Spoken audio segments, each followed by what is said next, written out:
So I wrote this piece because recently I injured my left side and I was stuck with just using my right hand during practice. When I was practicing, I found it very difficult to spot myself when the hand position changes. So for example, from here, all the notes are in this position and I have to jump over to the A.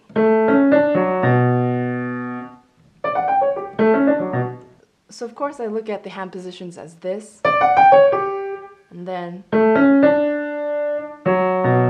this is sort of divided in two. But when I was trying to bring it up to tempo, I found it very helpful to spot myself with these off rhythms that I put in. So this is the beat.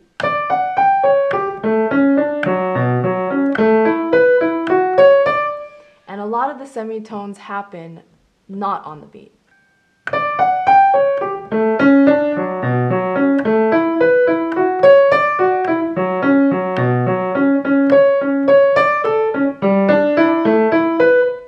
Then on the flip side, I focused on the lowest notes of each little section.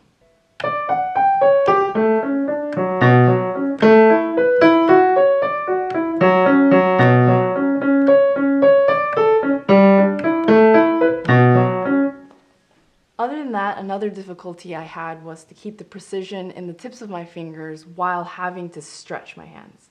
So even a stacked fifth like this, my hand has to be stretched to feel comfortable to play these three notes.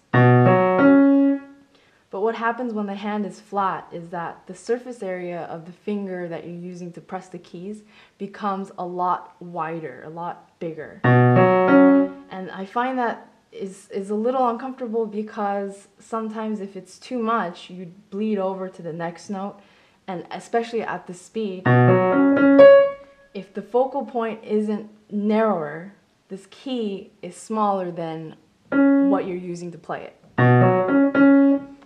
So what I did to practice this is to curl the tips of my fingers at every single note and play this at a very slow speed.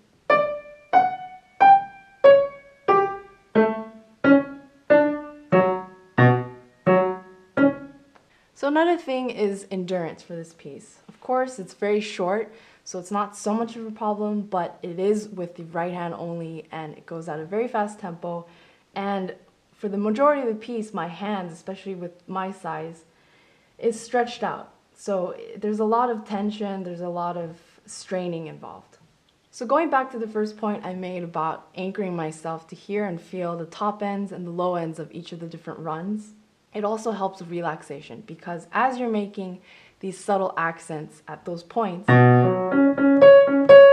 it really gives you a chance to drop into those notes, and as you're doing that, you can relax your forearm and your wrist so that you're releasing some tension there.